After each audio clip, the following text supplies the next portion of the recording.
আবার কেশপুর সরুইয়ে পুলিশ পর্যবেক্ষককে ঘিরে বিক্ষোভ। পুলিশ পর্যবেক্ষককে ঘিরে বিক্ষোভ দেখিয়েছে তৃণমূল বাধা দিলে আগ্নেয়াস্ত্র দেখানোর অভিযোগ এবং তাকে কেন্দ্র করে উত্তেজনা কেশপুরে।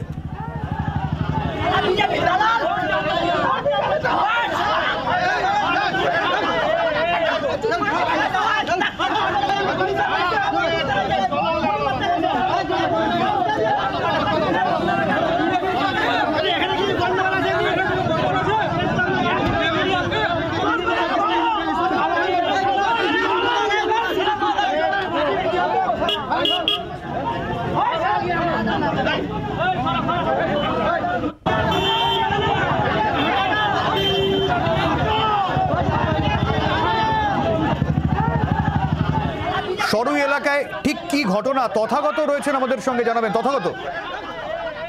দলীয় যারা তৃণমূল কংগ্রেসের কর্মী সমর্থক এবং নেতৃত্ব যারা ছিলেন তাদের যেটা বক্তব্য, ওই রাস্তা দিয়ে যাওয়ার সময় পুলিশ অবজারভার তিনি গাড়ি থেকে নামেন এবং সেখানে একটি দলীয় কার্যালয় ছিল তৃণমূল কংগ্রেসের এবং সেখানে যে দলীয় পতাকা লাগানো ছিল সেই পতাকা ছেড়ে রাস্তায় ফেলে দেওয়া হয় এমনটাই অভিযোগ। এবং এই ঘটনার পর আগ্নেয়াস্ত্র দেখিয়ে দলীয় কর্মী সমর্থকদের ভয় দেখানো হয়েছে এবং এই ঘটনাকে ঘিরে এলাকায় উত্তেজনা ছড়ায় এবং পুলিশ অবজারভারকে ঘিরে বিক্ষোভ দেখাতে থাকেন তৃণমূল কংগ্রেসের কর্মী এবং সমর্থকরা। পরে আরো বেশি সংখ্যক পুলিশ বাহিনী এসে পরিস্থিতি নিয়ন্ত্রণে আনে এবং এই ঘটনায় ইতিমধ্যেই ওই পুলিশ অবজারভারের বিরুদ্ধে ব্যবস্থা নেওয়ার দাবি জানিয়েছেন স্থানীয় তৃণমূল কংগ্রেস নেতৃত্ব। সব্যসাচী, অনেক ধন্যবাদ।